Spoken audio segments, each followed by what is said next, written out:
Might be some rain coming through.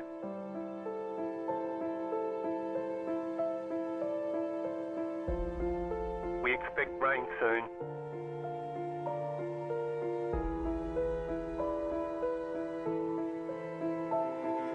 Rain is close.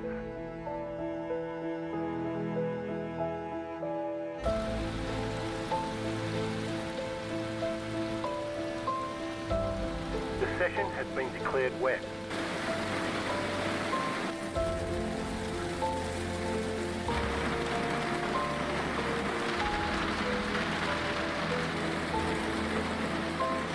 No sign of this rain stopping.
Rain is clearing up.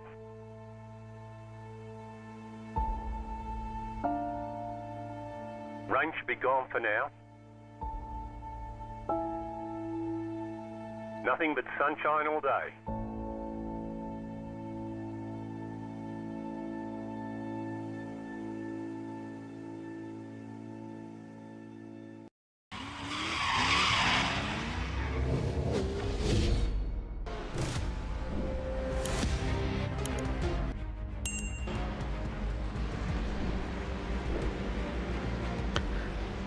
There are truly many tough challenges in the world of sports car racing, but there is only one figure-of-8 track that is a fearsome challenge in the land of the rising sun. Hello everybody, good evening and welcome along to the Racer Nexus broadcast network. And up here in the broadcast booth, you're listening to the dulcet tones of one Alex Goldschmidt, and I'm joined behind the scenes by our producer Rob Campbell. No Sagar Bakshi or Jake Sanson tonight, so I'll be running solo up here in the box, but we are here at this fantastic facility for round 6, season 10 of the HPR GT World Challenge at the Suzuka International Racing Course, the current home of the Japanese Formula One Grand Prix. Measures just under 3.6 miles, 17 corners, 88 feet above sea level, and what's more, it's the only FIA Grade 1 listed figure-of-8 track. Over a 60-minute adventure, we'll have 3 classes in action: Pro, Pro-Am and Am. But first of all, let's welcome in our title and other associated sponsors for the series. Firstly, let's welcome in Hymo Setups, providing professional sim racing setups used by all HPR drivers, and they help to elevate the standard and quality of racing. Each class winner every round will pick up a free 1-month Hymo Setups subscription. Next up, if you want your custom race liveries, professional designs and branding for drivers and teams, check out our friends at Monster Designs. Next up, Admin Box. Now this is a really effective tool. It's used for broadcast and operational support. It helps with race control. It's an organization tool bringing structure and operations to leagues running on a regular basis. Next up, out of Monmouth County, New Jersey, our good friends of Modern Dentistry over at Smile Theory, providing smile design veneers, Invisalign and dental implants with natural results. Last but by certainly no means least, Colorist Art Supplies, also based out of New Jersey, offering high quality materials, professional custom framing and expert-led art classes for all skill levels. So let's remind you of the format of the High Point Racing GT World Challenge. Qualifying currently underway. It is 15 minutes for all competitors, and then it is a 60-minute sprint race. Unlimited tyre sets at their disposal. One fast repair available. 60% limitation on fuel level. First incident limit points to be reached will be 15x, and that's firstly a drive-through penalty, and every 10 thereafter. All cars are operated on an open setup policy. The calendar so far, where have we been and where are we going to? Well, first of all, we're at now the first round of the second half of the series, because we've already been to Spa, Imola, Zandvoort, Miami and Road America.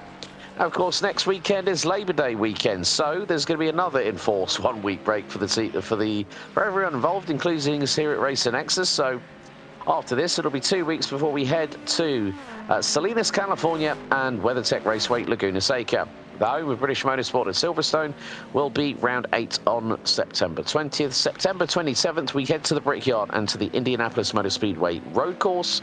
And then the hills of Mount Fuji will be the backdrop for the Season 10 finale at Fuji Speedway. Now, before we get trackside, let's take you through the points as they stand so far. First of all, looking at the Pro Division, it's Nick Maynard, who is 5 points ahead of Christian Ruiz, with Dan Griffin, who's not had the best run of luck, but still has managed to make some good comebacks, rounds out your top 3, covered by 7 points. Henry Fenton, Xavi Santos, Jace Larson, Ryan Addison, Laken Shaw, Tyshawn Green and Matthew Mai round out the top 10 in the Pro Division. Well, Pro-Am, it's Nicolas Lafrance, who has 3 drivers hot on his heels, all tied on 57 points apiece. Carlos Ruiz Padilla, Nicolai Sanchez and Thomas King. Then a further point back is Jim Peel in 5th. Ken Clodin and Will Atom round out the top 7 ahead of Donald Powell, Scott Farrell and Chris Nauman, completing a very close top 10. 17 points covering them at the moment. Finally, we head to the AM division, and it's been the Aston Martin and of Andrew Davis that leads the way. Just 2 points ahead of Travis Stevens in the Corvette. Nicholas Lanciers rounds out the top 3, a further point ahead of Chris Edwards. Jason Burmeister tied with Edwards on points on 55 apiece. Then Edgardo Gomez, Ted Seidel, Ian Morrison, and then, well, you've got the likes of Alex Malgar, Daniel Rodriguez and Chase Eisenberg, who complete the top 11. So let's go trackside to this famous facility here at Suzuka. Has seen the likes of Fernando Alonso's round the outside overtake of Michael Schumacher a few years ago. And then, of course, if you remember your Formula One history as early as the late 1980s, you remember the dynamic rivalry between Messrs. Alain Prost and Ayrton Senna, coming to blows in the 1989 Japanese Grand Prix. And, well, let's just say that Ayrton Senna was not flavour of the month with Jean-Marie Balestre at that point. But Nick Maynard is leading in qualifying at the moment. He's gone quicker still on a 59.412. Dan Griffin, his teammate, is now coming out of last corner and is about to head across the line. And Dan Griffin goes even quicker by nearly 0.28 of a second, a 59.140 for the number 101, who has scored more pole positions than anybody else. But Nick Maynard has really been taking the biscuit when it comes to the wins. Xavi Santos in another new livery. We had Wonder Bread last time, and now we've got something different. You might confuse this with My Little Pony, but it's something completely different. So hopefully we can get a little bit of a nice angle on the hood, because we'll reveal the livery. Well, you can see what the wheels look like. They're very bright and very, very pink here, as producer Rob behind the scenes. You can see I'm getting to work the drone shot quite well tonight. And it's Cinema Roll, not My Little Pony, was what I got confused with. I was kind of wondering whether Xavi Santos was going to do an Adley Fogg impersonation and run with an Audi R8, change cars and put Hello Kitty along it, because it could be Hello Kitty one moment, Goodbye Kitty the next. But nevertheless, we have about 25 cars on the grid. There's Christian Ruiz in the number 7 HPR Ferrari. He's been looking very, very racy, but hasn't been on the pace in race trim when it comes to the 100 force pairing of Dan Griffin and Nick Maynard. But Christian Ruiz currently sitting in P6 at the moment. It is Nicolás Sanchez that is leading the way in terms of time qualifying for the Pro-Am division. So for those wondering, by our wonderful timing tower on the left-hand side of your screens, the grey stroke silver is for Pro. Pro-Am is sort of like a goldy hue around the black lettering, and then it's bronze, or copper if you will, for the Am side of things. And it is Daniel Rodriguez in the number 21 Mercedes that is leading the Am division and is currently 11th overall in terms of time qualifying. Andrew Davis has gone off track in the number 25 Aston Martin. Travis Stevens currently sitting P3 in the class, 16th overall. Ian Morrison has had a bit of a moment. He's gone off track. So what has happened to the 71 Mercedes? Well, he's definitely returned to garage on that one. Here's the Racer Nexus replay, and it's down into first corner. And he's, let's see, rotates. And is he going to get an assist? He got a little tap from behind. And off onto the grass goes Ian Morrison, and then decides, no bueno, I'm not going to play that game anymore, and returns to pit lane. Checkered flag is out for the session, and that means that Dan Griffin with a 1:59.140 takes overall pole position here for round 6 out of 10. Let's not forget, folks, that with regards to the overall results for the respective titles, it is 10 rounds of competition, but it is the best 8 scores that go towards your tally, towards the Pro-Am, and Am championships. Now, one of the other things that are up for grabs is a free entry to Season 11 of the High Point Racing GT World Challenge, and with that, they'll also get an additional $30 in their back pocket to boot. But the last few drivers are out on the circuit. Donald Powell there in the 86 Corvette. Well, he is just, I think, just given up the. Well, he's out there still. Nick Maynard still out there in the 100 Force car. There's Xavi Santos in Cinema Roll, the Mustang, through at 130R, sparks flying from the right front of the diffuser.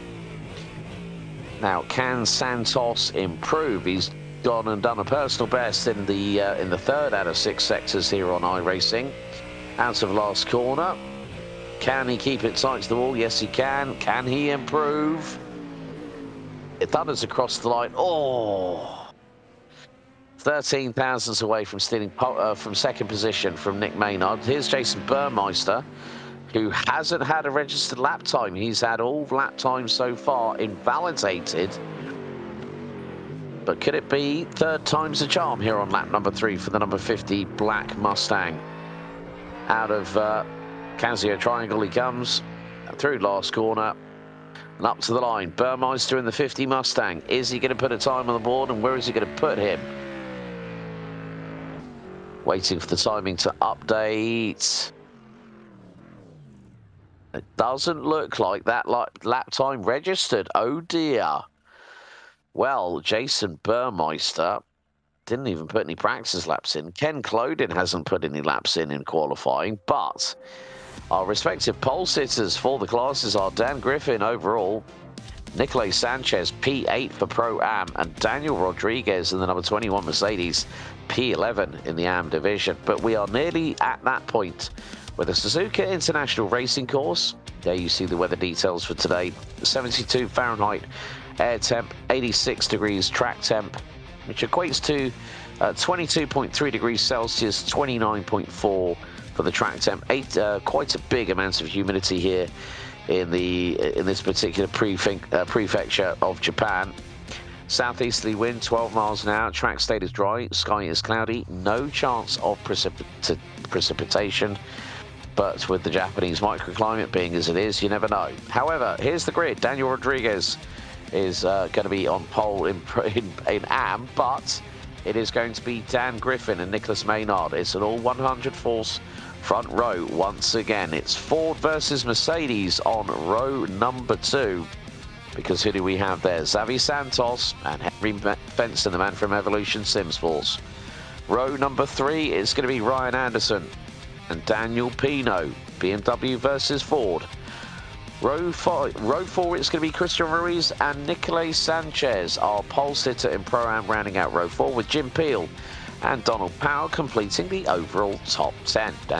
Dario Rodriguez and Thomas King on row 6, Corvette and Aston Martin row 7, with Travis Stevens ahead of Andrew Davis in the 25 Aston. BMW and Ferrari with Will Atom and David Henry on row 8. It's an all-Weissach affair, row 9, Nicholas Lafrance and Nicholas Lanciers, with Sonic rounding out the top 18. A pair of F. Ultimach's finest with Ian Morrison and Chris Edwards on the 10th row, completing the top 20. Edgardo Gomez and Matthew Mai rounding out row 11. Row 12, it is going to be Lamborghini and Ferrari, Ted Seidel and Ken Clothing. And bringing up the rear of the field is the number 50 of Jason Burmeister in the Ford Mustang.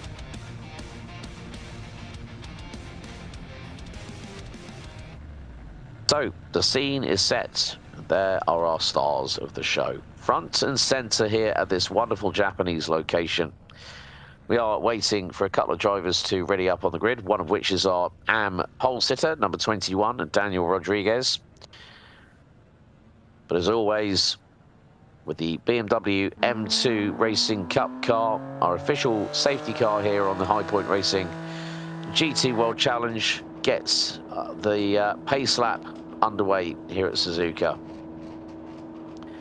This is where the run for the titles begin at this point. The first 5 rounds so far have brought us to a point where, yeah, it's been pretty exciting so far. But, folks, in the words of a particular song, you ain't seen nothing yet, because this championship has got some stellar tracks that it is going to go to. And yes, there's going to be a nice little Labour Day weekend enforced break where everyone can take a little bit of respite, but there is no way that these drivers are going to be resting on their laurels between now and the end of Season 10. What's more, you'll be able to catch every single round live and uninterrupted right here on the Racer Nexus Broadcast Network. Thank you so much for everyone for your company. Wherever you're watching the world, we bid you welcome. So, it is going to be down to Dan Griffin and Nick Maynard, the two at the front of the field, the 100 Force duo, in their pair of Ferraris. Santos and Fenton in the Mustang and the Mercedes round out row number 2 as we are under starters orders here at Suzuka for round 6, season 10, HPR GT World Challenge live here on Racer Nexus, and we are about to get things underway here in the land of the rising sun. For the first of 2 ventures here as the green flag waves were underway and they fan out nearly 4 wide. Fenton to the outside, Santos to the inside, and the 2 Ferraris are being swamped by the Merc and the Mustang into the first corner. Xavi Santos to the inside, robustly gets his way through on pole sitter Dan Griffin, who had absolutely nowhere to go. Santos goes wide coming out of first corner. Now into the S complex they go for the first time, and Nick Maynard capitalises on the Brazilian's faux pas through that first corner. But my oh my, did Fenton and Santos get on with squeezing the 2 Ferraris. Any more close contact and I think it would have put them both in the fence.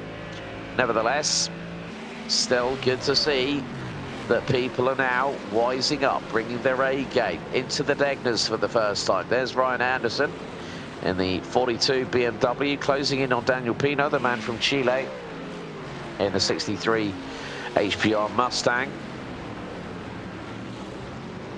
Now into the hairpin, and then it's going to be the run down towards Spoon Curve very shortly. But Nick Maynard has already been shot out of a cannon like a gun. Oh, Ian Morrison has just got around in the 71 Mercedes, and that is going to tumble him down to the back end of the order. And into Spoon Curve we go. Davis versus Matthew Mai. And Matthew Mai currently sitting at the bottom end of the Pro Division in 13th overall, 8th in the class. Andrew Davis now in the lead because Dario Rodriguez has had a big old moment and he actually towed the car to the pit. So it looks like that Dario Rodriguez, who put it on pole here at Suzuka, has ended up hitting drama very, very early indeed. But Davis under complete salvo fire from the likes of Travis Stevens in the 24. Nick Maynard now coming under fire. Xavi Santos in the Ford Mustang is right on his rear bumper going through into first corner. And the Mustang with that 5.4 litre naturally aspirated Coyote V8 engine developed by M Sport in the United Kingdom, really starting to put pressure on the Cavallino Rampante. Nick Maynard has had it pretty much all his own way once he's managed to get in front, but there's a lot of gravel on the circuit, so it's going to dirty up the tyres a little bit.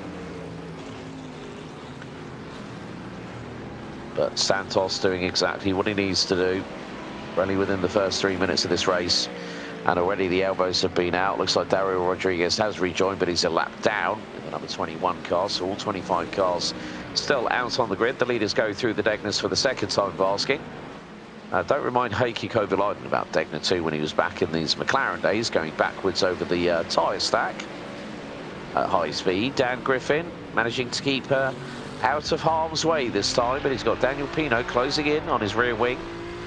So, as about this, at Suzuka, who'd have thought of this? One Ferrari leading, one Mustang behind. Ferrari in third place, Mustang behind. Meantime, picture in picture, there's Nicolas Lafrance closing in on Nicolas Sanchez. So it is a Porsche 1-2 at the moment in the Pro-Am division. So car 2 versus car 18. And then it is Aston Martin versus Corvette in the AM lead battle between Andrew Davis and Travis Stevens. Travis Stevens runs under the 224 number in the GTD class in the HPR IMSA series, which will be back in action this coming Thursday at 9 PM Eastern here on Racer Nexus. Nick Maynard continuing to put down qualifying style laps, but Xavi Santos, the man from Brazil, not letting him breathe one stretch of the imagination. And Dan Griffin has been passed, so Dan Pino from Chile makes it 3 different nationalities, 2 of which South American, within the top 3. And this is going to be very close through the snake section. And Pino gets through. Great move there by the man from Chile. But Dan Griffin not wanting to let the man in the Mustang get away from him. There's some capability in that Ferrari, but meantime, Christian Ruiz battling away with Ryan Anderson and Henry Fenston up ahead, as Nicolas Sanchez continuing to lead in Pro-Am. 8th overall with Nicolas Lafrance, who's got Sonic for company. Jim Peel rounds out the top 3. There's Donald Powell, and also winner last time out at round 5. And, well, of course, at Road America, it was Rexy's time to shine, and Thomas King took the win finally in the Pro-Am division after a long, long wait. But hopefully the number 8 car might be able to move forward up the order as the race progresses.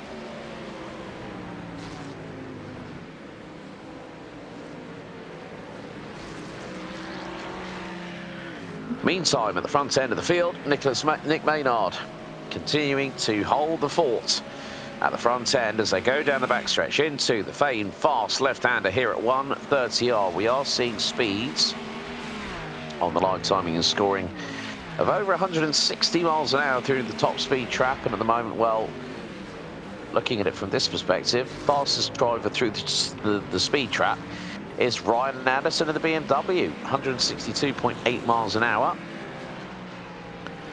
And he's stuck in a Mercedes and Ferrari sandwich at the minute with Henry Fenson in front of him, Christian Ruiz behind him. Maynard again with another fastest lap of the race, 59.573. Lead between him and Santos, around about 0.4 of a second, give or take. But being a figure of 8 track, there are opportunities for these drivers to get through on the opposition. And Anderson looks to be a little bit unsettled in that 42 BMW. Christian Ruiz is putting so much pressure, the man from Puerto Rico. Through the snake complex, you could just see that Ruiz is so ultra confident in this Ferrari. But Anderson trying to keep his car on the racing line, not giving one iota of room for the man from Puerto Rico behind him. As they're very shortly now heading through, well, they've gone through 200R into the Degners. It's the run to the hairpin, and again, Anderson just seems to be a little bit unsettled in that BMW. Does not seem to be running right for him.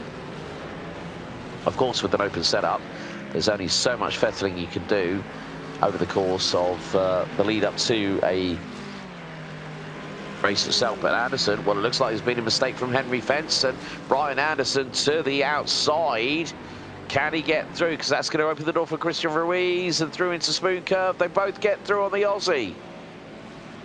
Well, Henry Fenson has dropped the ball ever so slightly, and with that, he's just dropped 2 positions straight off the bat through Spoon Curve.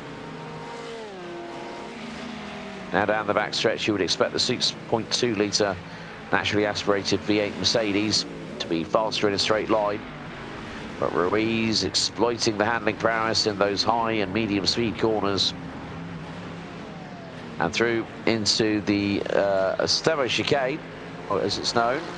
And Christian Ruiz has got his elbows out. Ryan Anderson is going to have to watch him slide on by down the start-finish stretch out of last corner. So Christian Ruiz gets through, slots in behind, nice and neat, slots in front, nice and neatly on Ryan Anderson, and says, thank you very much, I'll take 5th every single day of the week here when that kind of situation happens. Meantime, Nicolas Sanchez starting to open up a gap over Nicolas Lafrance. The gap is about 0.8 of a second. Jim Peel representing the country of 3 legs, the Isle of Man, by way of the United States of America. Rounds out your top 3 in the number 49 Gomez Sim Industries liveried Ferrari. And this is a great battle for the class lead. Meantime, Jason Burmeister is trying to move up the order, and he's managed to get halfway through the class in the AM division.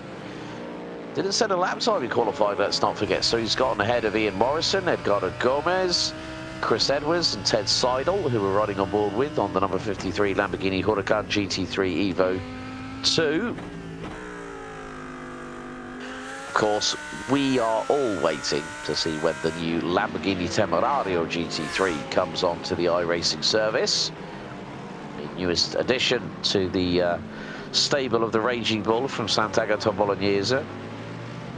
Chris Edwards holding on to what is P7 in the class. And Chris Edwards did actually win last time out, if I remember correctly, at Road America. But again, it's the pendulum swing for the 88 Mercedes driver. He started in P. He's dropped 3 places, so he's P7 in the class. He's P4 in qualifying. But nevertheless, Maynard is again just absolutely fine. When that Ferrari's got clean air, it is wicked quick at the moment. But Dan Griffin responds with his own fastest lap of the race as he tries to chase down Daniel Pino for that 3rd position. But I think really what we do need to do, folks, is to give you a little bit of an onboard ASMR. So just for a couple of moments, we're going to go on board with the number 589 of Xavi Santos from Brazil, as the Mustang will take us around the Suzuka International Racing Course for a little bit of HPR GT World Challenge ASMR here at Suzuka for you folks.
Well, we bring you some breaking news and interrupt that wonderful ASMR because Daniel Pino has been chasing down Xavi Santos. So the Chilean versus the Brazilian really starting to get their elbows out a little bit there, especially with Dan Pino really starting to stretch the leg on that wonderfully liveried number 63 Ford Mustang.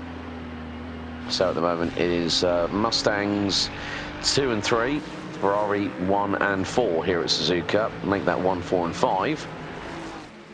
But Dan Griffin playing the strategy game here very, very well with just over 47 minutes to go. But of course, with the fuel limitation in the car, the drivers are going to have to watch those litres of fuel that are being sucked out of the life that is the gas tank of the vehicle. 60% limitation for all drivers.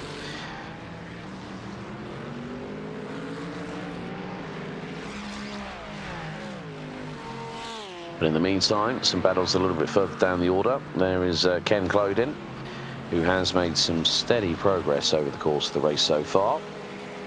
And Clodin, let's not forget, did not set a lap time. He's ahead of the number 3 Ferrari, of David Henry.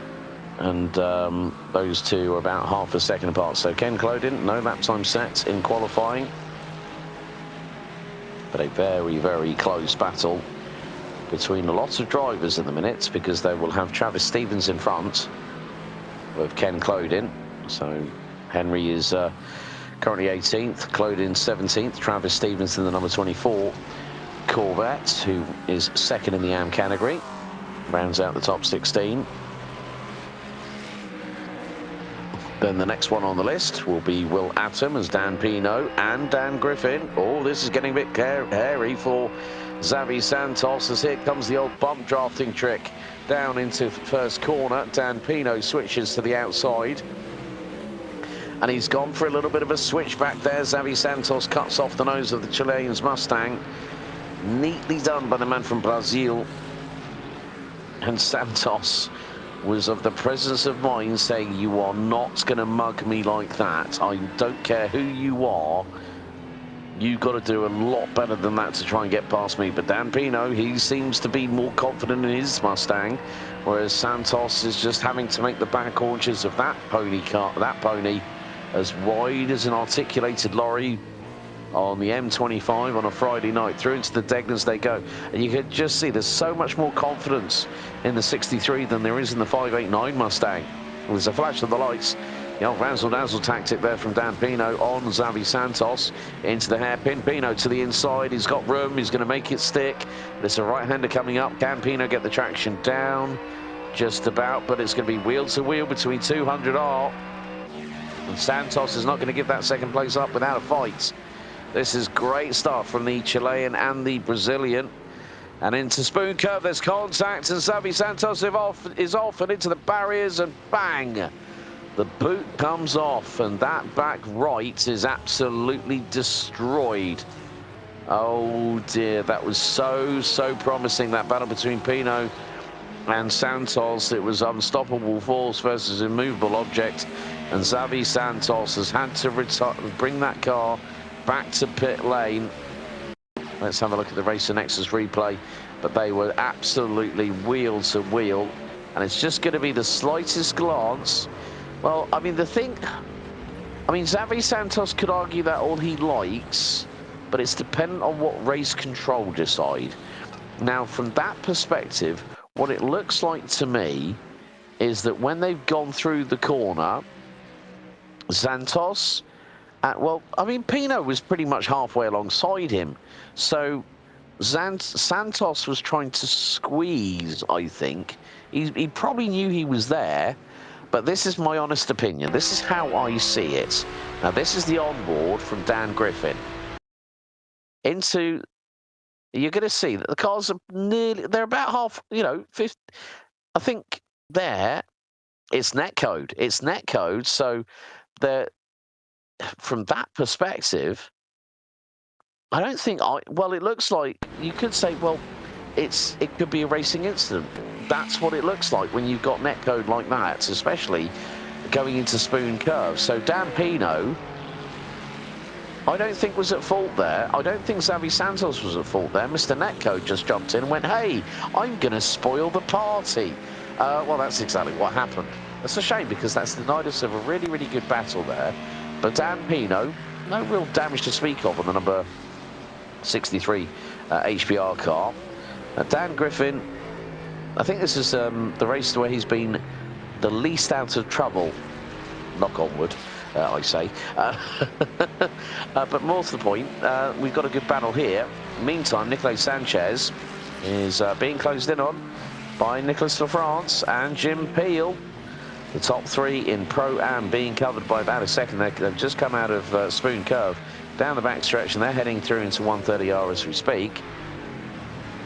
But the interesting thing is with 42 minutes still to go out of the 60, it is the case of who is going to bite the bullet first and dive in for that fuel service time here at Suzuka. It's a very, very fuel-hungry circuit, especially when you can hear a 5.4 litre naturally aspirated V8 Coyote power plant make its way down the start-finish straight into first corner. But again, just seeing the amount of competition that we've got as, right, Nicholas LaFrance is definitely getting a little bit brave on the brakes because he's able to use Sanchez as a yardstick, and that's going to be quite crucial. Because sometimes, by having a car in front of you, it means you just try and follow what they're doing a little bit, and if you can get that little window of opportunity to get past them, here at Suzuka, you've got one thing to do. You've got to just try and take that chance. Try and get through, but don't cause yourself and the opposition a problem at the same time. Because one of the things you don't want to have is to be at the behest of race control post-race. Meantime, Andrew Davis there, picture-in-picture on your screens.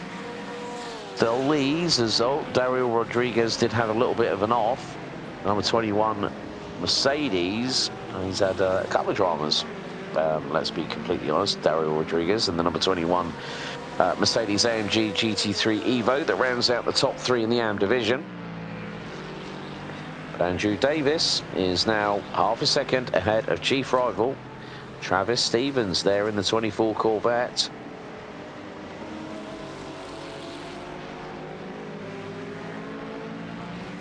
But we are coming up to 1/3 of the ticket counting down here at HPR GT World Challenge Season 10, Round 6 here at the Suzuka International Racing Course. Thank you so much for joining us wherever you are in the world. Welcome along, and we hope you're enjoying the show so far. Someone who is definitely clearing off into the stratosphere and doing the old ride off into the sunset here in Japan, that is Nick Maynard from 100 Force. He's 4.9 seconds up the road from our next place driver, the man from Chile, South America, Daniel Pino in the number 63 HPR Ford Mustang. And Dan Griffin, Nick Maynard's teammate, completes your overall top three.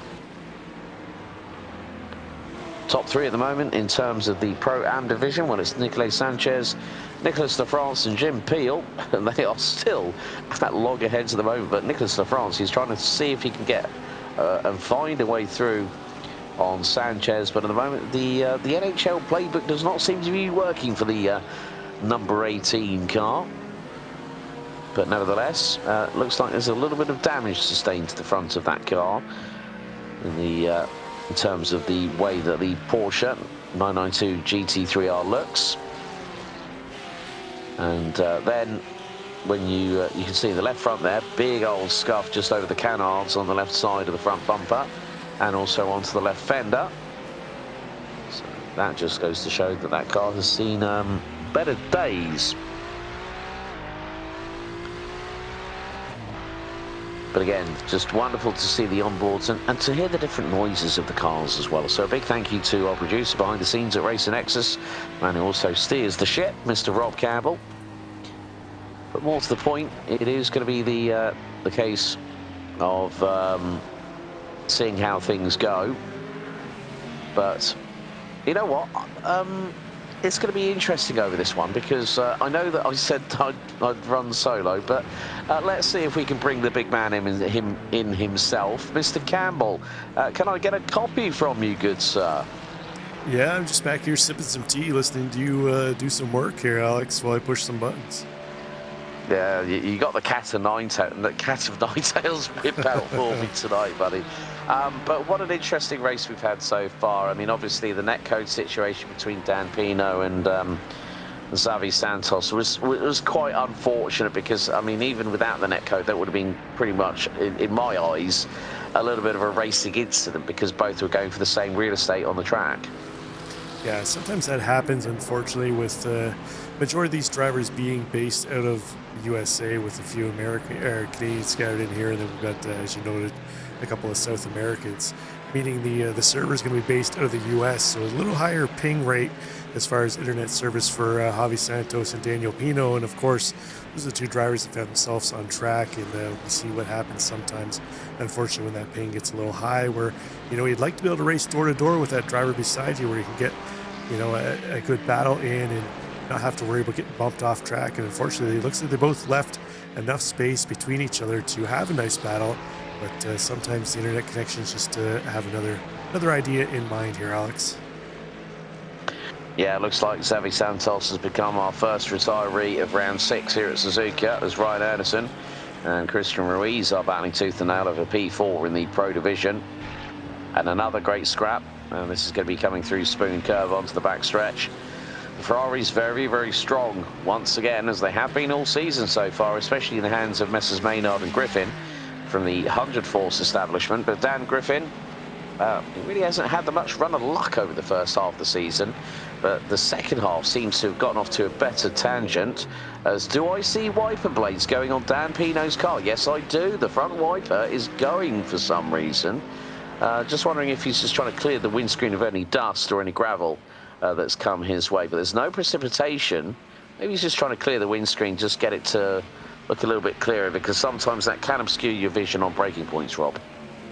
Yeah, sometimes over the course, I remember, I think it was a number of seasons ago now, Alex, that iRacing brought in with the debris, where you get the tire debris thrown up on track, dirt and so forth. So if you drop the tire off track a little bit, it will throw some dust and stone debris up onto the windshield. And again, if you catch maybe a lap car, or maybe the car ahead of you, you're battling up close to them, he drops a tire off on track, it's going to throw a little bit of sand and such up onto the windscreen, where we're in a little bit of cloud cover here right now. The sun was peeking out early on, and Suzuka, one of those tracks, and you're a world traveler, Alex, you've been all around to see a number of these tracks where, especially in that final sector, you can see the sun really beat down on the front windshield of those cars as they're coming through on a real sunny day, and it can almost blur your vision coming through there. So I wouldn't be surprised seeing Pino trying to get a little bit of tire rubber off the windshield, a little bit of sand and dust off there to see a little bit better, as maybe the sun will come out a little bit here to burn off some of this lingering fog that we've got around the track. Well, hopefully someone doesn't start playing the song "The Sun Has Got His Hat On" and then shouts out "Hip hip hip hooray." I think the thing is that we're seeing now that, because it's the beginning of the second half of the season, where it really comes down to the nitty gritty, and more to the point. Oh, right, Ken Clodin. I know you want to bump draft Will Atter, but you don't need to hit his rear bumper like that with your Ferrari, and that's going to give him a position in the Pro-Am division. Ken Clodin did himself no favours by not going out for qualifying, and he's deciding, well, I'll do the top gear from the rear challenge. Okay, it's only got him as far up as P12 overall, but that's put him now P6 in the class, and I think Will Atten might be a little bit aggrieved after that. Yeah, probably not going to be all that thrilled. The BMW got a little upset with that little bump and run by Kenneth Clodin, employing a little bit of NASCAR techniques there, Alex. The old bump and run, move that car a little bit off of the racing line to allow you to stick your nose up there, get a little bit of clean air and move through. But they've got that lead battle in AM class now right in behind them. Andrew Davis and Travis Stevens getting right up into this battle. So Andrew Davis not necessarily wanting to see that, but on vice versa. Travis Stevens is exactly what he wants to see. He wants to see those two cars ahead of Davis battling so he can close that gap on Davis, potentially make a move into turn one here or through the end of the S's. Yeah, Will Atten, he's definitely doing the old Cole Trickle remember me kind of movement down the start-finish straight to Ken Clodin. Of course, there has been the big news that Days of Thunder is going to be coming back, and Cold Trickle will be returning to a big screen near you. And I'm sure that Don Simpson and Jerry Bruckheimer will be involved in that production. But Andrew Davis, just with the headlights on the number 25 Aston Martin V8 Vantage. Andrew Davis has really been the star of the AM division. And he's really brought in, and look at that, just nicely tees it up. And that's one of the good things about a driver like Andrew Davis. He does not panic. He just takes his time and uses the strategy to work in his favour. He lets the race come to him rather than him chasing after the race itself. It's almost fitting that he's driving the Aston then, Alex. You know, a calm, cool, collected behind it, gentleman's driver car. James Bond loves driving a nice Aston Martin, and looks like the calm, cool, steady hand of Andrew Davis fits well with the Aston, work his way up through the field. And you know who hates seeing that move, putting Will Adam in between he and Davis, is Travis Stevens. Is now he's going to try and make a move on one more driver. Yeah, and of course now Daniel Pino is starting to put in the hot laps. He's taken over the fast laps in terms of how quick the car is going to be going around the track. Now, the thing is that Maynard and Pino are catching up to back marker traffic. And that is going to be quite crucial as we're nearly at the halfway point here for round 6 of season 10. So Nick Maynard losing time, but he's having to deal with back marker traffic here at Suzuka. And there are very few places where you think you might be able to make an overtake. Like I said earlier on in the broadcast, don't try and do a Heikki Kovalainen into the Degners, because you might end up going in the wrong side of the barriers. Nicolas de France, the first one to pit from the Pro-Am division from P2, now taking on his fuel here at Suzuka. 24.1 seconds stationary in pit road. It's a long pit lane here, is all. Bit of a wobble there. Coming out of the second of the Degners by Christian Ruiz, with the number 7 Ferrari 296 wiggling its back hips to the front of Ryan Anderson's number 42 BMW in the battle for P4.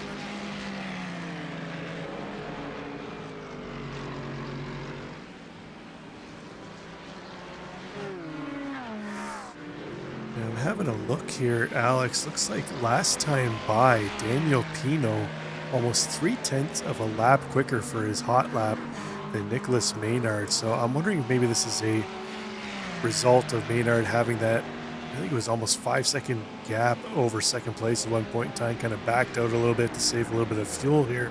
And that's where Pino saw that relative starting to come down and started really pushing forward once he was able to clear Javi Santos after that incident. And no damage, it looks like, on Pino's car, so he was able to push forward, and I think he's going to set another hot lap here as he crosses the line. We'll wait and see as the time clicks off. Yeah, another 159.64, but Nicholas Maynard answered back with a 59.2 that time by. So he's answering the call from Daniel Pino. Says, I see what you're doing back there, Daniel. I'm going to start pressing forward a little bit further here.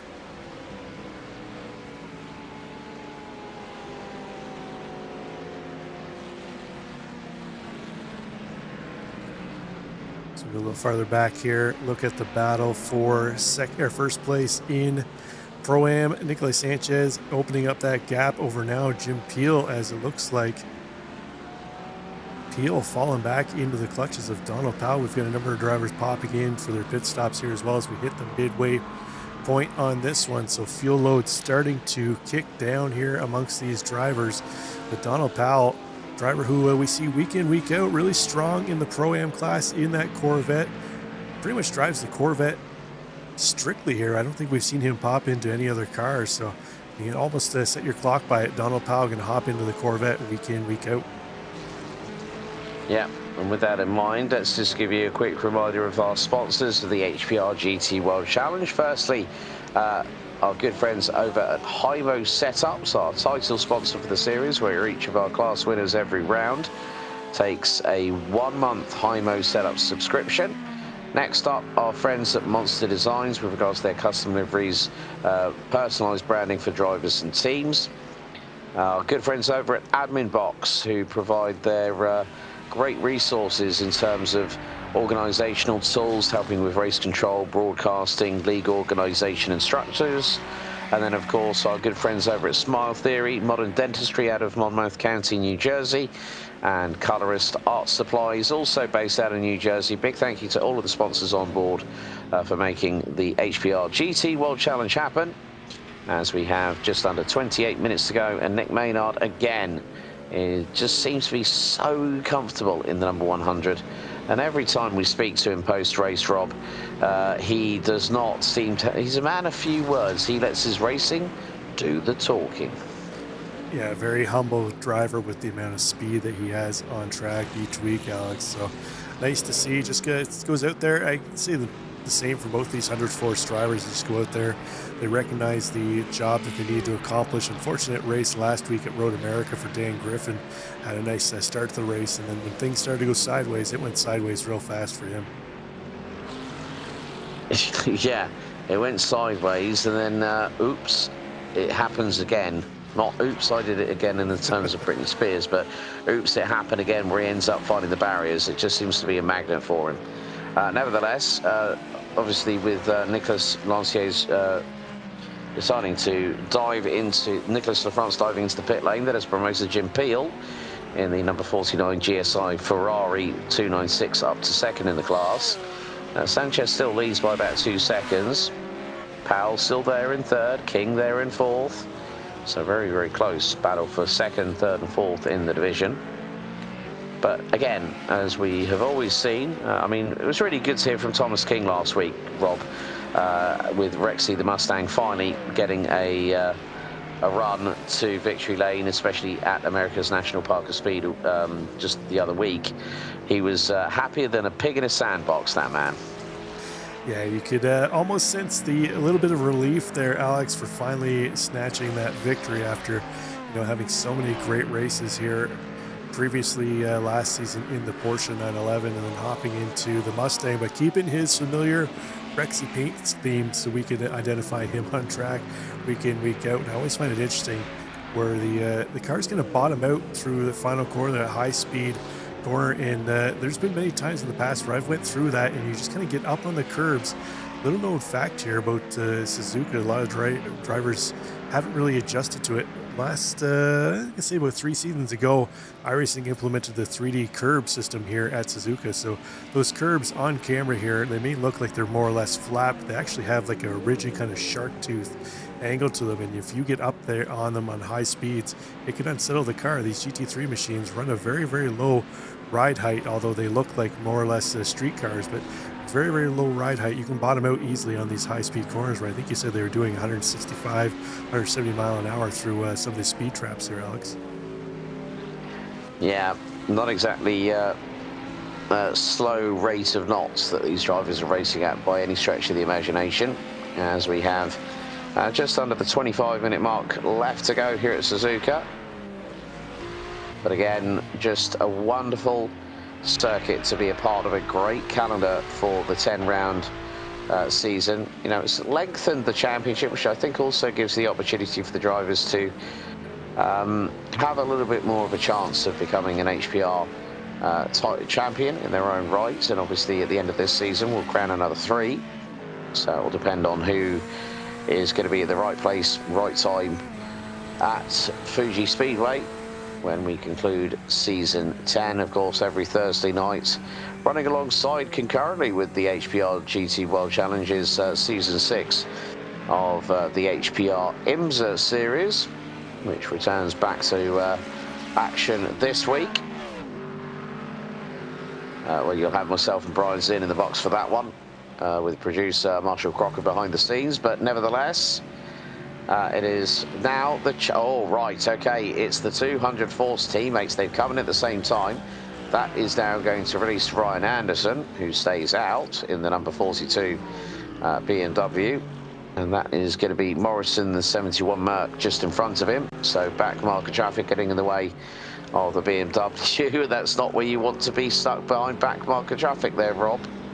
No, Ryan Anderson probably second-guessing his choice not to follow in the leaders here this time by Alex and complete that pit stop, as Ian Morrison doing him no favors here, not really relinquishing that spot on track to Anderson. Anderson probably under his helmet getting steamed right now, but he's finally going to make the move and around Anderson, but Griffin and Maynard have completed their stop and come back out. But Griffin has gotten ahead of Daniel Pino through that pit strategy. Well, now that is one for the books, and it just goes to show how quickly things can turn on a sixpence here, Rob, because trying to mitigate the strategies are not that easy. No, certainly. It's. I wonder if there was probably a little bit of communication there between Maynard and Griffin too, as well as two teammates. We've seen them come in simultaneously, but we know Pino's got the speed. We've seen him a number of times here on HPR run from far back in the field, either by virtue of not qualifying or maybe having a end-of-line penalty here that he had to serve, and race his way up through the field. He's up a number of spots where he qualified here, up 2 spots into 4, so not his strongest qualifying of the season, Alex, but he's shown so far in the race that he has comparable speed to those 200 force drivers who have led the way. Yeah, and with 22 minutes on the time before we hit the checkered flag for round 6, predicted 30 laps on the cards to be completed by our race winners. Well, race winner at the sharp end of the field, Daniel Pino, trying to close down on Dan Griffin, coming through down the back stretch into the fast left-hander here at 130R. So V6 turbo versus naturally aspirated 5.4 litre Coyote V8 out of the chicane through the final corner. Pino could get the run here as Ryan Anderson finally goes in for his pit stop on lap 20.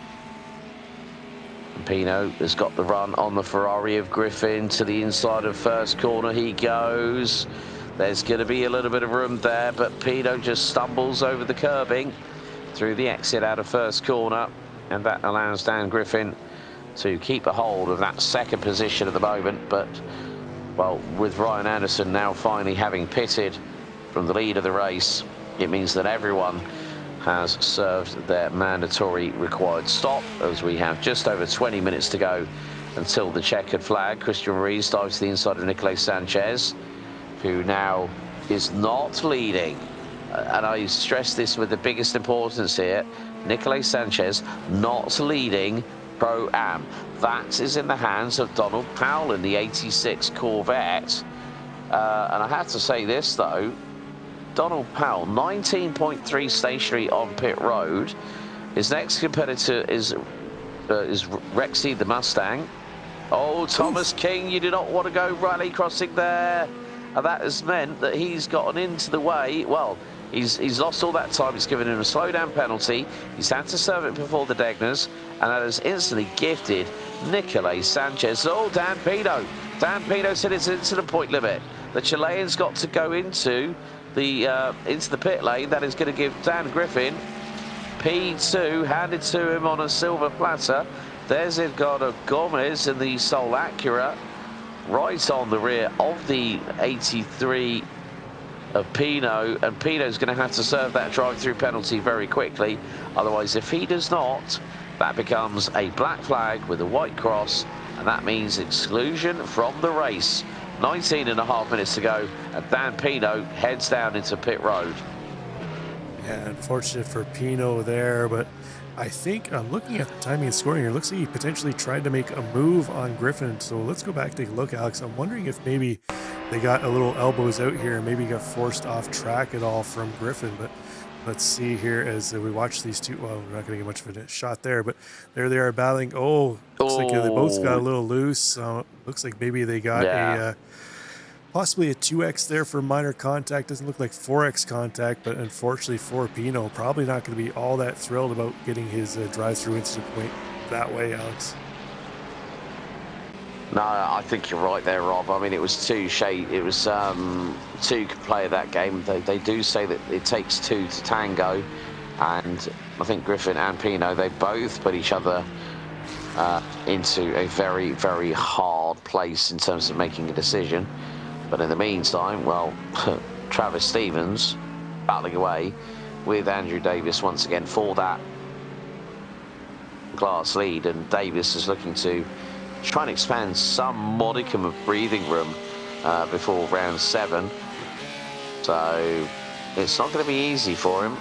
But nevertheless, you've got drivers like Lanciers, like Stevens, like Davis that are still learning, still trying to get their iRacing up. But one of the wonderful things that we are seeing is the skill set these drivers are able to exercise every time we go racing here on HPR GCWC. Yeah, and all three of these drivers really close in the championship battle too as well, Alex. Only 4 points separating Andrew Davis from Nicholas Lancier, who is in third, and then Travis Stevens is the meat in the sandwich there, 58 points. So not only they're battling on track here, they're battling for championship points, which Davis is trying to keep those other two behind him. They're his two main competitors in the AM side of things, where Stevens and Lanciers would love to find a way around here Davis and really close that gap heading into the bye week coming up next week. Yeah, and that bye week does not mean these drivers can rest on their laurels by any stretch of the imagination. They've got to be putting in, you know, okay, it doesn't have to be the biggest amount of sim time, but maybe get a few laps, like an hour session here or there, when you get the opportunity just to fire your way through. As, oh, right, Henry Fenson has just got through on Daniel Pino. So that is a change for 4th overall. So the man from Sydney, Australia for Evolution Sim Sports. Also in the thick of things in the Pro Division. Puts his car as the highest Mercedes in the field at the moment. P4 overall ahead of the Mustang Pino. The next place Mercedes I spot is all the way down in 18th position. And is Daryl Rodriguez, who currently runs P3. Well, no, it's not P3 in the class. What am I saying about that? Well, Rodriguez, now that is an unscheduled stop for the 21 car, currently running 18th overall.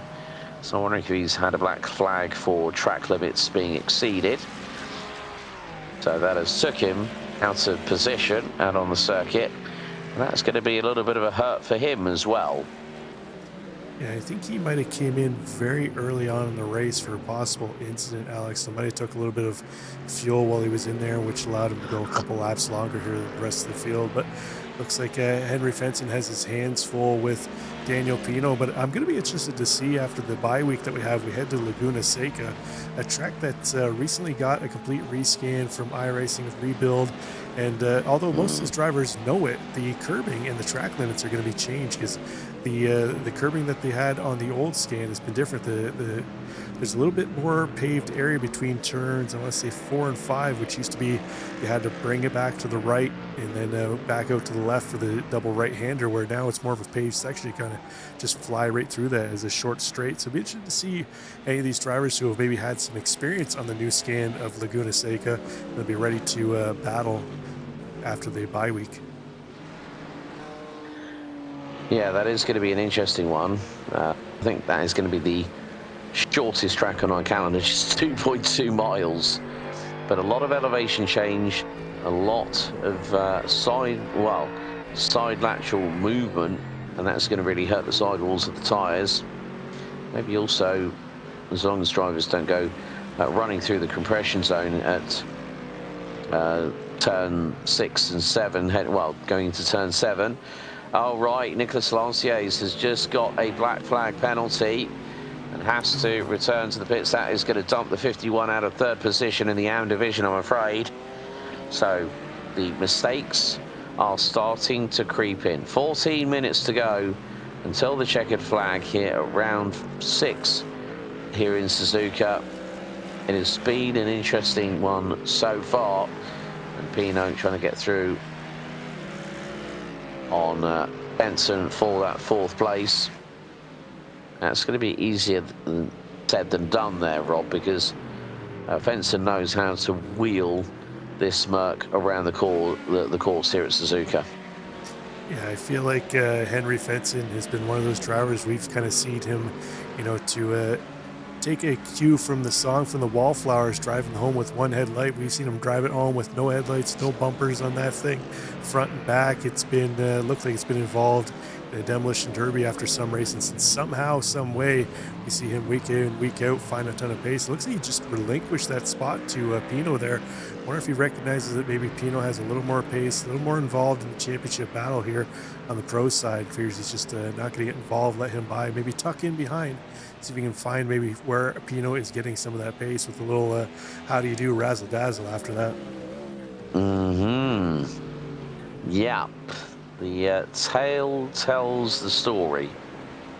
More to the point, it could be the case that Fenton just wants to bring it home, get some points, and if you can save a little bit of fuel, just eke out that fuel mileage as much as possible, that's great. Meantime, oh right, Pro-Am. David Henry's had a black flag. Nicolas Sanchez no longer leading because Donald Powell is up front. Nicolas Sanchez lost 1.1 seconds on the previous lap, so Donald Powell in the Corvette doing a really, really stellar job. Donald, another one of the nice individuals that we've got here in the community here at HPR, and always shows up, has a lot of fun, has a characteristic eccentric livery on that Corvette, and but again, it's just so many people that we enjoy talking about, and we've gotten to know here at HPR since everything started. I mean, sometimes the chat on the Discord goes like wildfire for these people.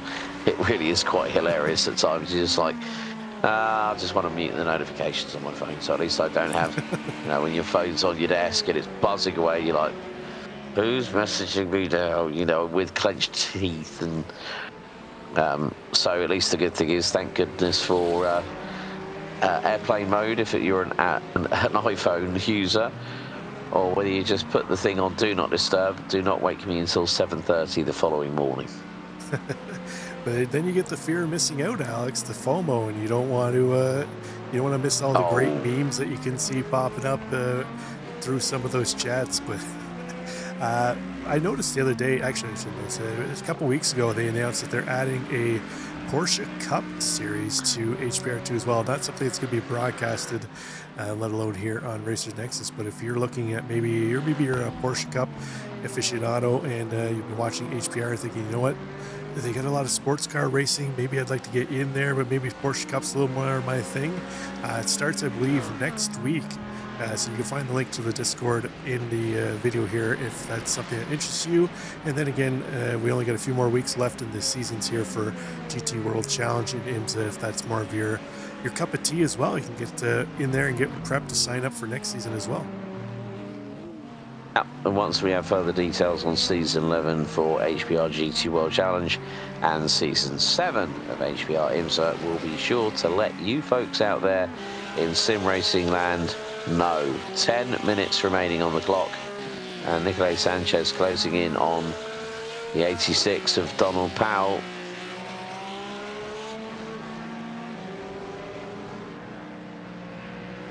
But still the battles continue onward here at Suzuka.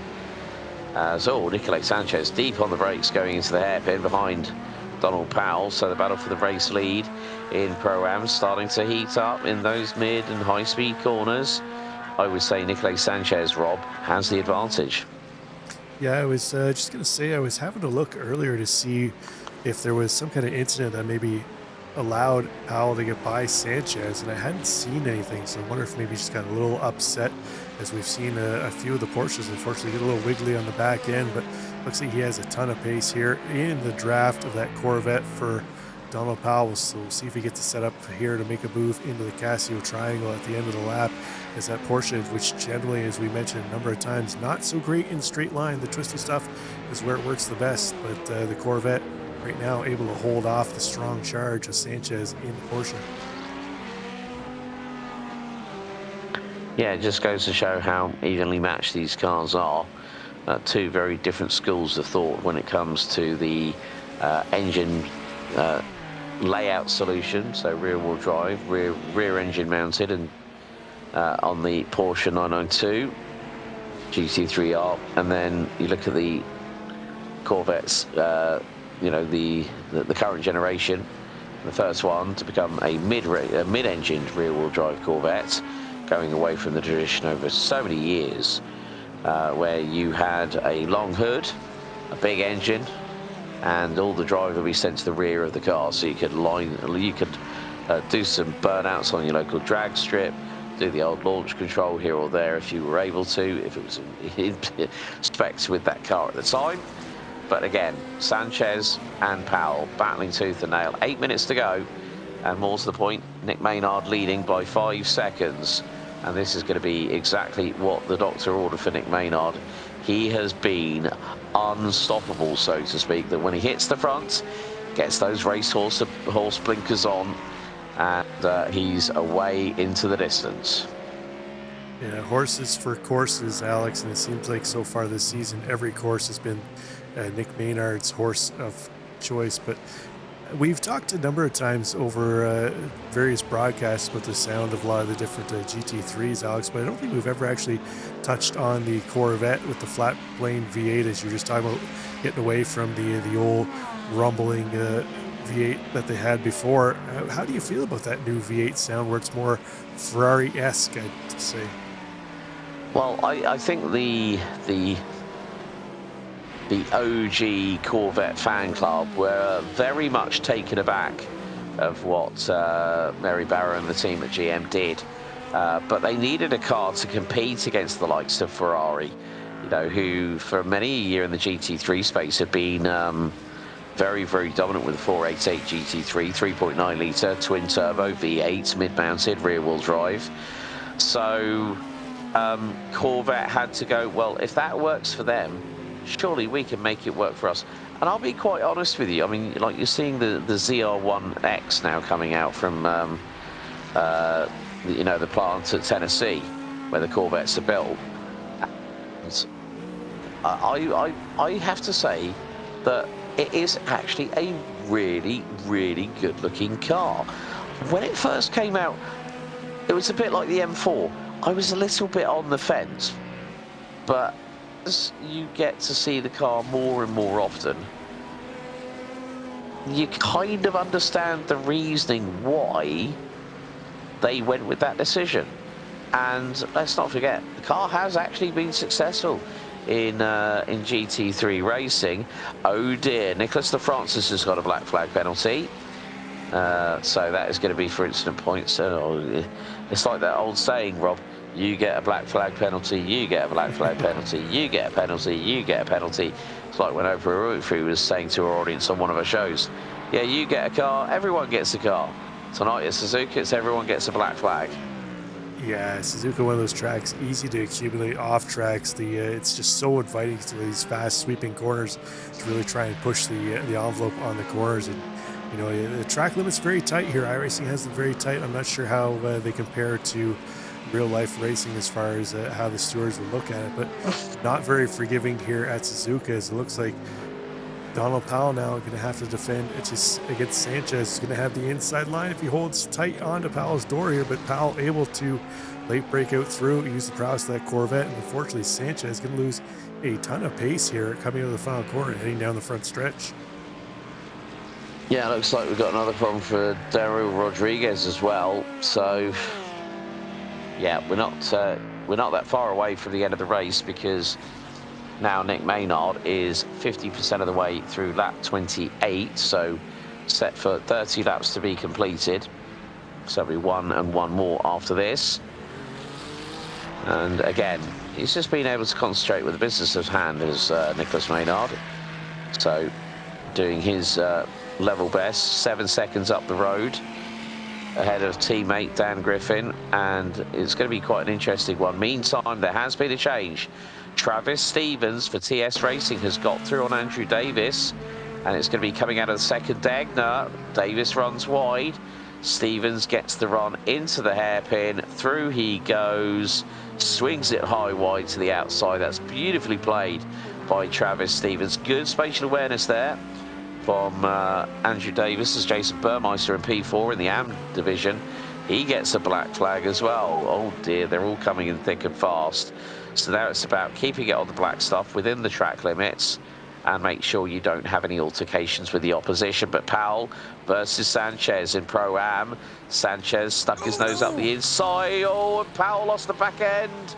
Powell lost the back end. I think there might have been a little bit of netcode there involved too, but that means that Donald Powell loses out to Nicolay Sanchez, and Thomas King came through with a big rate of speed, and Rexy the Mustang up to P2.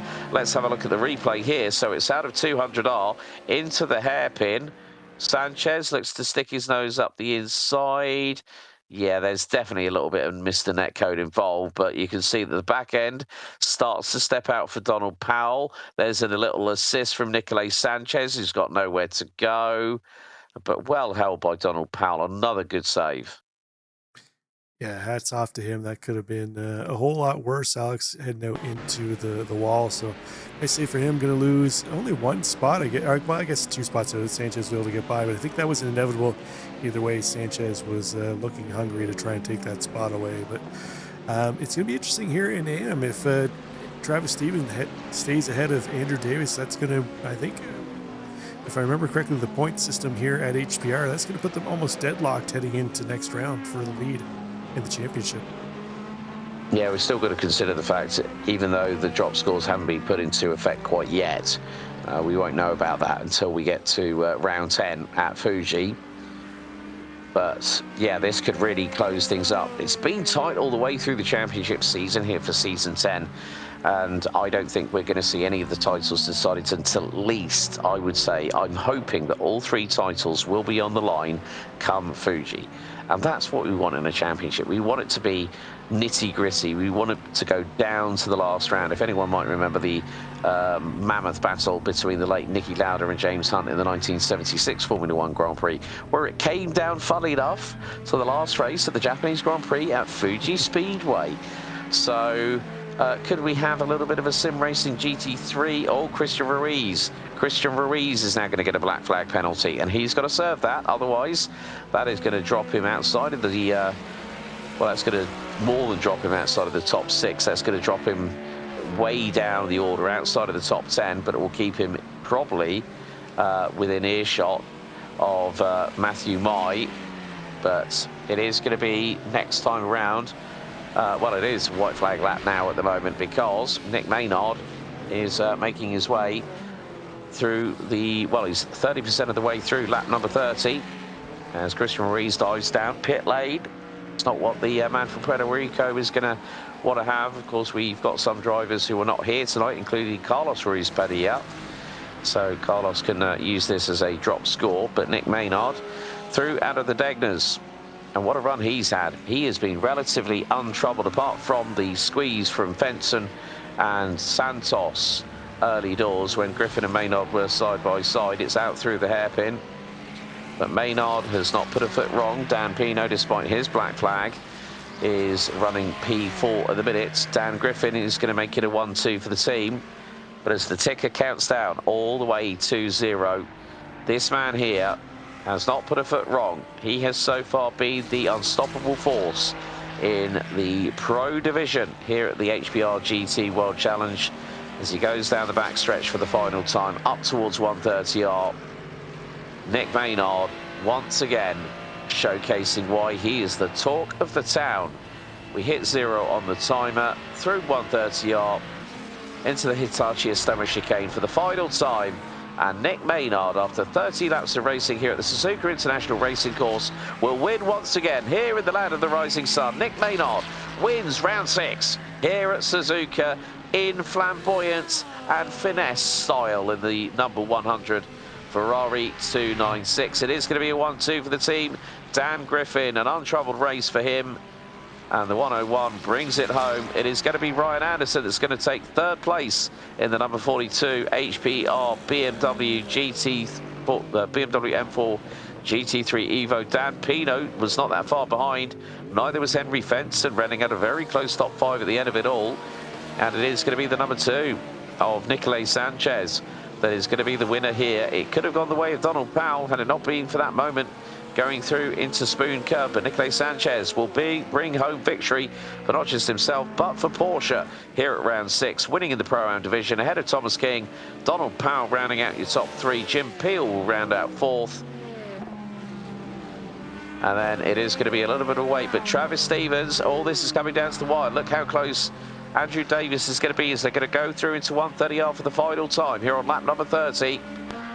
Gap is next to nothing. It's less than 3.5 tenths of a second. Sparks flying from the diffuser of the Corvette Z06 GT3R. Can Andrew Davis bring something magical to the party? It could be the run to the line out of the final corner.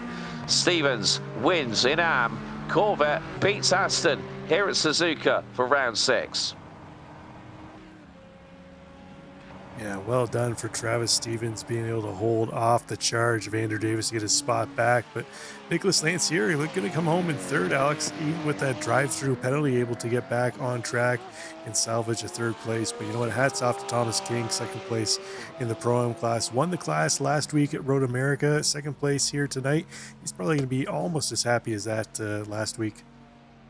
One person who's not going to be happy, Christian Ruiz, has just got another black flag penalty. I've just seen on the notifications. Oh, my days. Ted Seidel comes across the line and finishes 18th overall. But 3 deserving winners here at round 6 at Suzuka. And, well, Nick Maynard, once again, the talk of the town here. So let's take you through the pro class results. Nick Maynard winning. Lights out to checkered flag encounter here at Suzuka, ahead of teammate from 104 Stan Griffin. And the number 42 BMW M4 GT3 Evo of Ryan Anderson rounds out your overall top 3. Dan Pino takes 4th in the class ahead of Evolution Sim Sports Aussie hotshot Henry Fenson. Matthew Mai, Christian Ruiz and Xavi Santos complete your runners. Xavi Santos retiring early. Nicolai Sanchez takes the win for Porsche here in Pro-Am ahead of Thomas King. So that's a first and a second for Rexy the Mustang in 2 respective races. So well done to Thomas. Donald Powell could have won the race itself, but will end up taking a good, solid finish in P3. Jim Peel, Nicholas LaFrance, Ken Clodin, Will Atom, and David Henry round out the finishes in the Pro-Am class. And Travis Stevens in the 24 Corvette takes the win here, just fractionally ahead by less than 4 tenths of a second, ahead of Andrew Davis and Nicholas Lanciers for Sonic. The Porsche rounding out the top 3 in the division. Ted Seidel, Ian Morrison, Dario Rodriguez, Chris Edwards, Jason Burmeister, and Edgardo Gomez round up the proceedings. We're just going to give it a minute or two for our winners to come into the booth here at Racer Nexus. But Rob, again, Suzuka delivers. It might not be the most easy track to overtake at, but we saw some incredibly close battles tonight here for round 6. Yeah, we certainly did, and no doubt it's a tough track to overtake. Really, turn 1 is your best opportunity to make a move, and it's just one of those tendencies that you have with a lot of the Grade 1 Fiat tracks here that Formula 1 heads to, where qualifying is of the utmost importance, because you need to get yourself up at the sharp end of the field to start the race, because you're not going to have a whole lot of opportunities to try and make up positions without either forcing a mistake from that driver ahead of you, or that driver just having a lapse in focus and committing their own mistakes. Yep, so it just goes to show that you've got to play it cool, and that's the way that it's got to be for the next few rounds of the series. But we do have one driver standing by as we're going to get underway with our admin box post-race interview show here at Racer Nexus.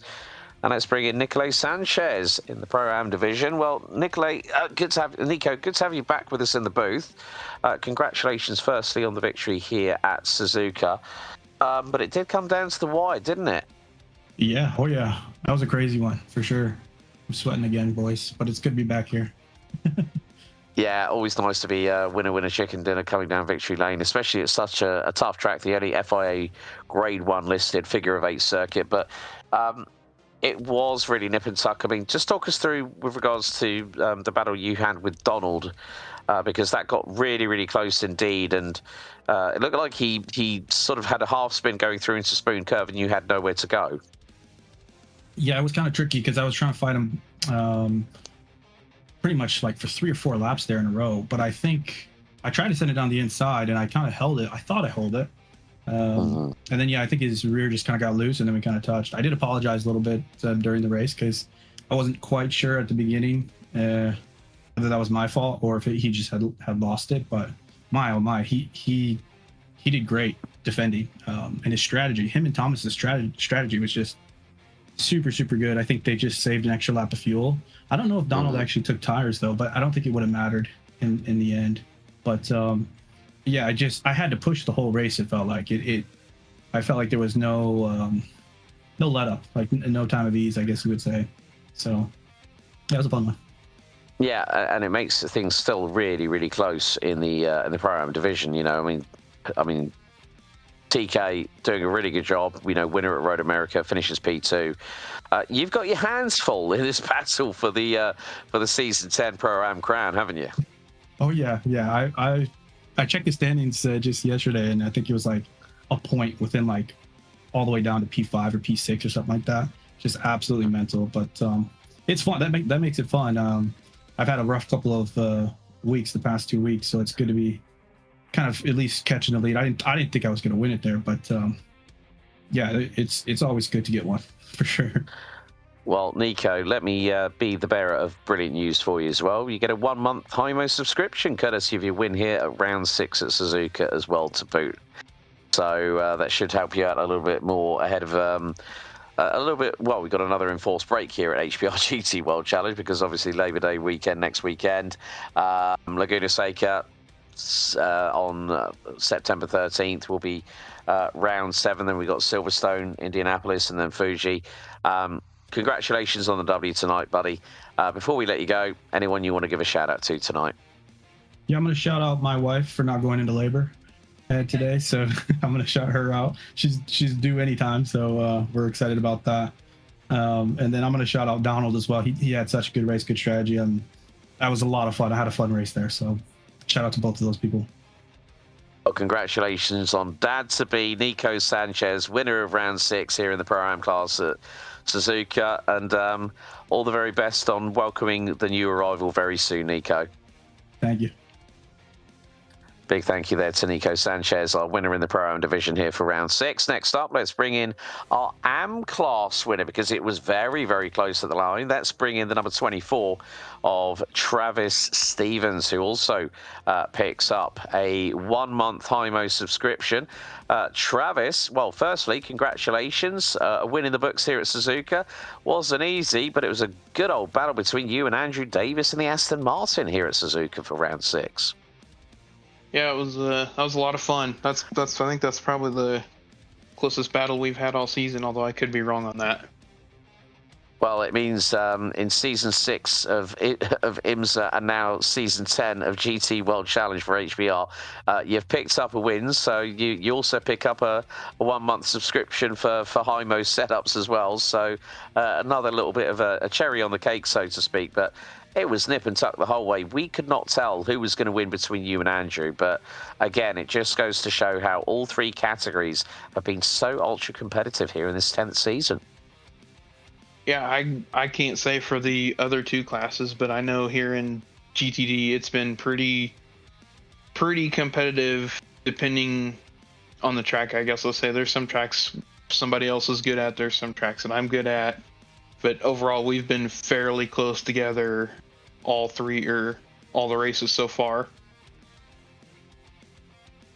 I mean, next up we go to back stateside for round 7 on September the 13th when we go to Laguna Seca. You looking forward to that one? Oh yeah, Laguna, I'm definitely looking forward to that. Those tight little tracks like that suit the Corvette really well, and we'll see how it goes. I'm looking forward to it. Brilliant. Well, Travis, congratulations on the win here as our AM class winner for round 6. Before we let you go, anyone you want to give a shout out to? Got to give a shout out to Tail Tank Investments, Rockwell Security, and Pinnacle Power Washing. Brilliant. Well, Travis, congratulations on the win. We'll see you in a couple of weeks. As it seems like you got the K9 fan club in the background, or that might have been Rob there, I think, possibly. Yeah, it was definitely Rob. Congratulations on the win. We'll see you in a couple of weeks at Laguna Seca for round 7. Well done tonight. Thank you, guys. There we go. We've got the Racer Nexus K9 fan club in the house, courtesy of Rob Campbell. But last but by certainly no means least, we go to our overall race winner, Addy's hit victory lane again. This man seems to be the unstoppable tour de force. We welcome in Nick Maynard. Nick, good evening. Another win on the books, buddy. Another 1-month HIMO subscription. those wins just keep on checking up on their own a little bit here. But a bit of a big squeeze for you and Dan when we saw a Mercedes to the outside in the form of Henry Fenton, and then Xavi Santos decides to stick his nose up the inside and you're full wide into turn 1 on lap 1. Yeah, that was man, that was one of the craziest first turns I've had in quite some time. Yeah, going into that corner, it sounded, I don't know, those Mustangs, and I guess pretty much everything but the Ferrari accelerates a bit quicker, it seems, and I was kind of aggravated. I was like, man, did they jump the start? Like, what happened here? And, you know, we just went barreling through turn 1, and I saw him wash out wide, and I was like, I'm coming out in front. I was kind of mad at that point and got it hooked up and was able to drive around him. Yeah, and then from then on, you didn't really look back, to be honest with you. It's just about running your own race like you always do every single time. Barney, the flag marshal, waves the green flag for 60 minutes. But great to see also for 100 Force, your teammate Dan Griffin having a better time this time around. And you guys bring home a 1-2 for the team. Yeah, that was huge. Definitely enjoyed that way more than a win. To see both cars, you know, in any order finishing 1-2 is always the goal. You know, he's had some tough luck, some tough races, and to see him, you know, battle through, you know, with a bad start and work his way back up, that was fun to see. Well, as a result of another win for you this season, Nick, another 1-month HIMO subscription is coming your way. So congratulations on that front. We've got another enforced break because of obviously the Labor Day weekend coming up next time out. But we go to Laguna Seca September the 13th for round 7. How are you feeling about that one? Yeah. First of all, shout out to HIMO. I actually ran one of their setups tonight. It felt pretty good. But man, going into Laguna right now, I am not looking forward to that. We were run some of the IMSA qualifier, and so we put in a lot of work at Laguna. We've got a fast race car for that track, but yeah, just kind of sick of seeing that right now. But that'll probably change in 2 weeks. Yeah, you're probably right. I've been sick as I've been inundated with doing a lot of commentary on Road America the last couple of weeks. So I kind of feel you on that with regards to Laguna Seca in a different way. But congratulations on the win tonight here at round 6 at Suzuka. Before we let you go, Nick, anyone you want to give a shout out to in particular? Of course, Team 100 Force, Dan Griffin behind us. You know, other teammates not racing this series, and shout out to you on your commentary. I enjoy going back, watching the race, and whoever's doing, is it Rob Campbell doing the production? Fantastic. It is indeed, yeah. There. Yeah, everybody at Racer Nexus, like it's a good broadcast, a good fun watch to review, you know, the race afterwards. Thank you guys. Brilliant. We appreciate it, Nick, and well done tonight. We'll see you in a couple of weeks at Laguna Seca for round 7. Congratulations on the victory. Sounds good. Thank you. Well, the land of the rising sun will finally see the sun set here in Japan as Suzuka has now concluded for round 6 of season 10 of the High Point Racing GT World Challenge. Rob, let's just recap here. I mean, Nick Maynard again, the unstoppable force here in the Pro Division. Great to see some other battling as well with regards to the likes of Travis Stevens and Andrew Davis in the AM class, and then Nicolay Sanchez and Donald Powell Porsche versus Corvette in the Pro-Am class. It really is just wonderful to be able to capture and see these fantastic racers do the business here on HPR every single week, and there's no shortage of entertainment whenever they go green. Oh, absolutely. We have a ton of competitive drivers here. That's a nice thing with all 3 of these classes, Alex, is we have the drivers seem to be sorted into their proper classes for their skill level, where they can find 2, 3, 4, 5 drivers to battle with at every track, at every race. And you know what, 25 cars on grid may not be the biggest grid in the world, but out of those 25 cars, you know, I think 23 of them saw the checkered flag, and a lot of them were battling for positions in class, only separated by either a second or less in a number of spots. And even the ones that were more than a second, it was still under 5 seconds between those two drivers. So very competitive league up and down the board through all three of our classes, and I'd love to see it. And I think we're only going to see some more great things here as we head to the close of the season. Indeed. So on that note, that's it from us here at Racer Nexus for Round 6, Season 10 of the High Point Racing GT World Challenge. Coming up on Racer Nexus, if you want a bit of Gen 4 action, FMA are currently in action live on Racer Nexus as they are at Phoenix for Week 11. Upcoming, we've got the likes of the Pony Express Challenge, GT3 Challenge, Season 3. Which is heading to their 2-hour Road Atlanta finale. FMA GT3 Season 3, Week 12 heads to the mountain. The Porsche Cup Apex This series finale this coming Tuesday night will be heading to the fearsome Spa-Francorchamps. High Point Racing IMSA Series will be back in action this coming Thursday, 9 p.m. Eastern, for Race 6 at Gilles Villeneuve.